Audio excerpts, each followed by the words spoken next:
औज़ुबिल्लाहिमिनश्शैतानिर्रजीम बिस्मिल्लाहिर्रहमानिर्रहीम। Welcome student in chemistry mystery with Amber Jan. आज का लेक्चर शुरू करने से पहले मेरी आप सबसे रिक्वेस्ट है कि प्लीज़ एक एक दफ़ा आप सब अपना अपना दुरूद इब्राहिमी पढ़ लें। आज का जो मेरा टॉपिक है जिसके ऊपर मैं आपके साथ कुछ बातें डिस्कस करना चाहती हूँ वो है liquid crystals and its application. Liquid crystals से पहले अगर हम देखें, हमने अभी तक यही पढ़ा है कि मैटर जो मैटर है वो 3 से 4 चीज़ों पर कंसिस्ट करता है, जिसमें आ जाते हैं हमारे लिक्विड्स, आ जाते हैं हमारे सॉलिड्स, आ जाते हैं हमारी गैसेस आ जाती हैं, और साथ ही साथ जो हमने 3rd चैप्टर में पढ़ा था वो थी हमारी फोर्थ स्टेट ऑफ प्लाज्मा।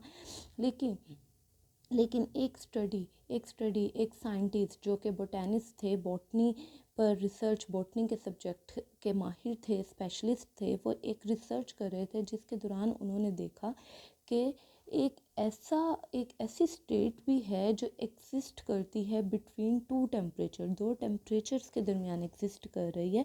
तो उन्होंने जब उस फील्ड को और डीपली पढ़ा तो उन्होंने एक नई स्टेट ऑफ मैटर को इंट्रोड्यूस करवाया, जिसके बारे में आज हम पढ़ने लगे हैं, लिक्विड क्रिस्टल्स। सबसे पहले लिक्विड क्रिस्टल्स होते क्या हैं? लिक्विड क्रिस्टल क्या है? एक्चुअली ये एक क्रिस्टलाइन स्टेट है। ये कौन सी स्टेट है? एक क्रिस्टलाइन स्टेट है जो एग्जिस्ट करती है दो टेम्परेचर्स। अब दो टेम्परेचर्स कौन से टेम्परेचर्स हैं? एक टेम्परेचर तो वो टेम्परेचर है जो कि आपका मेल्टिंग टेम्परेचर है, और दूसरा टेम्परेचर कौन सा है? आपका क्लियरिंग टेम्परेचर है। जैसे मैं कहूँ कि बेटा आपके पास कोई एक ऐसा लिक्विड है या एक ऐसा सॉलिड है जिसको आपने पहले मेल्ट किया, मेल्ट करने से उसकी जो मेल्ट आपने किया तो वो बिल्कुल मेल्ट करने से वो फ़ौरन क्लियर सॉल्यूशन में चेंज ना हुआ, बल्कि सबसे पहले उसने एक टर्बिड सा सॉल्यूशन बनाया। टर्बिड लिक्विड वो होते हैं जिनमें से लाइट जो होती है वो पास नहीं कर सकती। जैसे अगर मैं आपको एग्जांपल दूं कि जैसे आप लोग घरों में लस्सी बनाती हैं, लस्सी जो है वो एक टर्बिड लिक्विड है, एक क्लियर सॉल्यूशन नहीं है। तो उसने ऐसे लिक्विड्स को क्या कहा? उनको लिक्विड क्रिस्टल्स का नाम दिया। लिक्विड क्रिस्टल की अगर हिस्ट्री के बारे में थोड़ी सी हिस्ट्री के बारे में चलें तो लिक्विड क्रिस्टल जो थे वो फर्स्ट टाइम इंट्रोड्यूस करवाने वाले जो साइंटिस्ट थे उनका नाम है फ्रेडरिक रेंटाइजर, जो कि ऑस्ट्रियन बोटेनिस्ट थे। इन्होंने 1888 में इस टर्म को इंट्रोड्यूस करवाया। 1888 में इन्होंने इस टर्म को इंट्रोड्यूस करवाया, और इसको इंट्रोड्यूस उन्होंने एक तरह से एक्सीडेंटल वे में करवाया। जब वो स्टडी कर रहे थे एक ऑर्गेनिक कंपाउंड को जिसका नाम था कोलेस्ट्रॉयल बेंजोएट एक ऑर्गेनिक कंपाउंड था जिसके बारे में वो स्टडी कर रहे थे, रीड आउट कर रहे थे।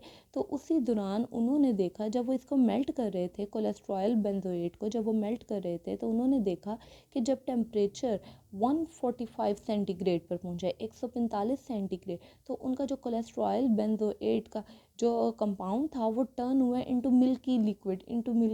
जैसे कि अगर आप कोई सिंपल कोई मिल्क वाइटनर लेते हैं, उसको पानी में डालते हैं तो आप देखते हैं वो मिल्की लिक्विड में कन्वर्ट हो जाता है। लेकिन जब टेम्परेचर पहुंचा 179 सेंटीग्रेड में तो वो बिल्कुल एकदम क्लियर लिक्विड बन गया, जैसे बिल्कुल क्लियर सॉल्यूशन। यानी वो जो उसका मिल्कीपन था ना, जैसे हम सोडियम कार्बोनेट को पानी में डालते हैं तो एक मिल्की सॉल्यूशन बन जाता है, लेकिन अगर उसको आप 179 सेंटीग्रेड तक आप उसको हीट करती जाएं या एक फर्दर टेम्परेचर तक हीट करती जाएं, वो कभी भी क्लियर नहीं होगा।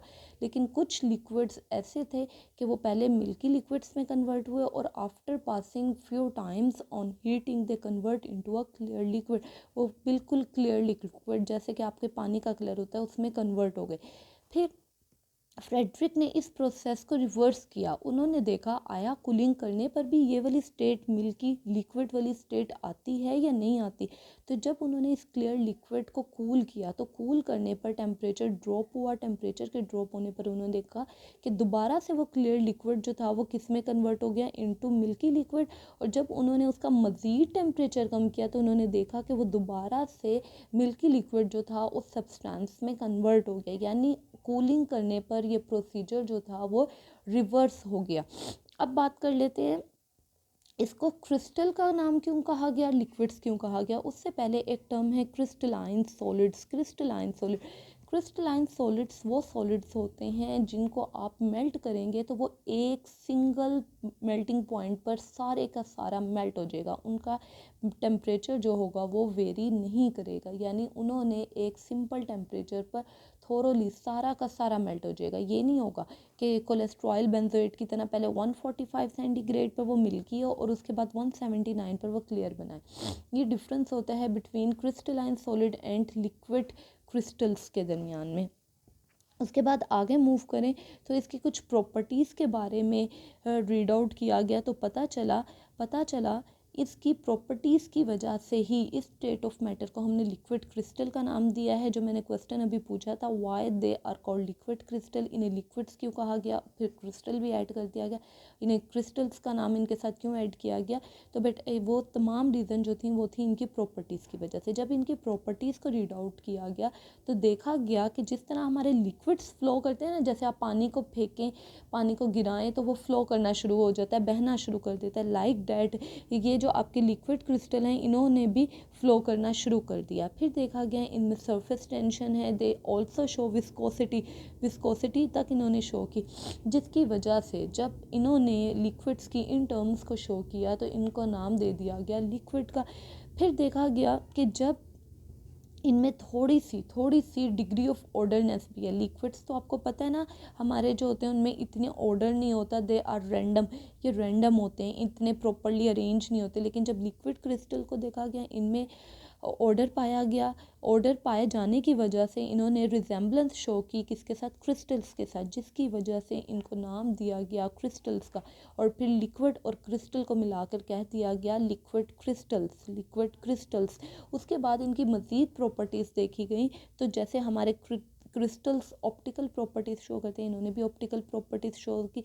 लिक्विड क्रिस्टल जो हैं दे आर एन आइसोट्रोपिक, अच्छा जी, तो इन्होंने अपनी ऑप्टिकल प्रॉपर्टीज़ भी शो की। फिर लिक्विड क्रिस्टल्स के बारे में देखा गया, they are anisotropic, anisotropic, anisotropic एक ऐसी टर्म है, ये वो टर्म है जिसमें क्रिस्टल जो होते हैं अपनी फ़िज़िकल प्रॉपर्टीज़ को वेरी करते हैं बाय वेरिंग द डायरेक्शन, यानी डायरेक्शन के चेंज करने से उनकी जो प्रॉपर्टीज़ हैं वो भी चेंज होती हैं डायरेक्शन के चेंज करने से। यानी अगर आप ईस्ट की तरफ हैं तो उनकी फ़िज़िकल प्रॉपर्टी डिफरेंट होगी, अगर आप वेस्ट की तरफ हैं उनकी फ़िज़िकल प्रॉपर्टी डिफरेंट होगी। By varying the direction their physical properties also vary. लेकिन क्रिस्टलाइन सॉलिड्स जो होते हैं they are isotropic and anisotropic. जो हमारे क्रिस्टलाइन सॉलिड्स होते हैं वो आइसोट्रोपिक भी होते हैं और एन आइसोट्रोपिक भी होते हैं।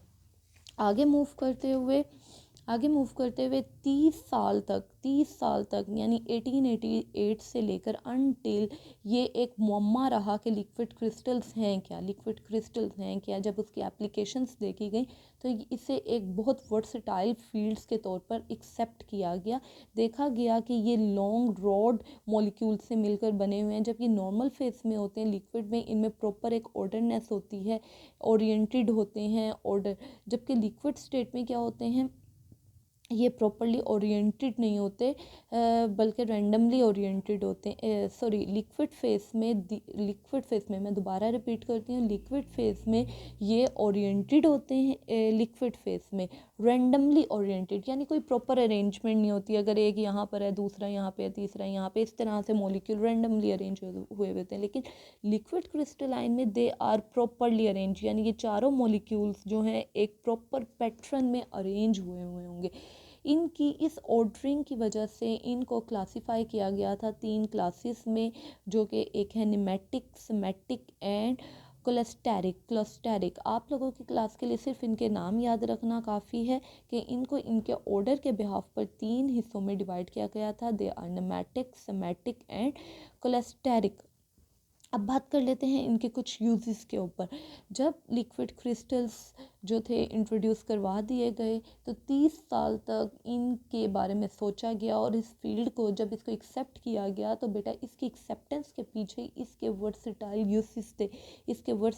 यूसेस थे, इसने बहुत फील्ड्स में अपने यूसेस को मनवाया। और आज अगर आप लोग जब ये यूजेस पढ़ लेंगी, सुन लेंगी, तो आप देखेंगी कि कितनी हमारी लाइफ में लिक्विड क्रिस्टल्स का रोल है। तो इनकी remarkable optical and electrical properties की वजह से ये बहुत सी फील्ड्स में यूज़ हो रही हैं। नंबर 1, ये as a temperature sensor use किए जाते हैं। टेम्परेचर सेंसर वो होते हैं जो फ़ौरन से अगर आपके टेम्परेचर बदल रहा है उसको फ़ौरन से जज कर लेते हैं। ये क्या करते हैं, क्रिस्टल्स की तरह लाइट को डायफ्रैक्ट करते हैं। जब ये लाइट को डायफ्रैक्ट करते हैं तो हो सकता है कि वाइट लाइट में से कोई एक वेवलेंथ वाली लाइट जो है वो रिफ्लेक्ट हो जाए। जैसे ही वो रिफ्लेक्ट होती है, रिफ्लेक्ट होने के बाद आपको पता है लाइट्स जो होती हैं वो कलर क्रिस्टल्स वो वाले कलर्स को शो करते हैं जो कि लिक्विड क्रिस्टल्स की मदद से देखे जा सकते हैं। उसके बाद आ जाता है डिटेक्शन ऑफ पोटेंशियल फेलियर, यानी अगर आपने कोई सर्किट लगाया है और आप देखना चाह रहे हैं कि कहाँ पे कोई मसला आ रहा है, एरर आ रहा है, तो आप पोटेंशियल फेलियर को भी लिक्विड क्रिस्टल्स की मदद से डिटेक्ट कर सकते हैं।